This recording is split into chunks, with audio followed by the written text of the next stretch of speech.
I begyndelsen af 1920'erne stod det klart, at den herlige tid på medlemmernes elskede sportsanlæg kaldet Granen var ved at rinde ud.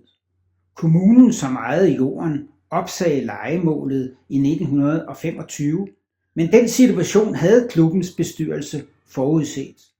Og med Christian Middelboe som formand og Michael Fogel Jørgensen som drivkraft, havde KB allerede året i forvejen købt et vidtstrakt areal på 11 tønder land i et næsten mennesketomt område på det yderste Frederiksberg.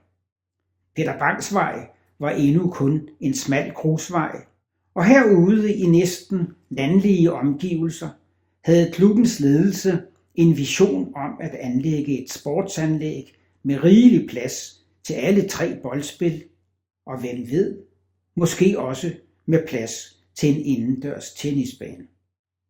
Man har jo lov at drømme, og nu havde man jorden som privat ejendom.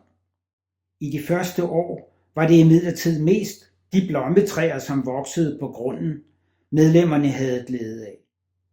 Efter et par år fik man dog gang i de sportslige aktiviteter. Der blev først anlagt en halvsnes halvgode tennisbaner, og dernæst en enkelt knoldet fodboldbane. Og så blev der opført et par sparsomt indrettede træskuer, som gjorde det ud for klubhus og materialerum. Den gamle drøm om at blive herre i eget hus var gået i opfyldelse. Ganske vist var forholdene endnu meget primitive, men det kunne der vel gøres noget ved. Og i løbet af få år modnedes ideen om at opføre et stort moderne idrætsanlæg. Det var en vision, som blev til virkelighed, men endnu skulle der gå det meste af en halv snes år, før KB kunne invitere til indvielsesfest på Europas største private idrætsanlæg.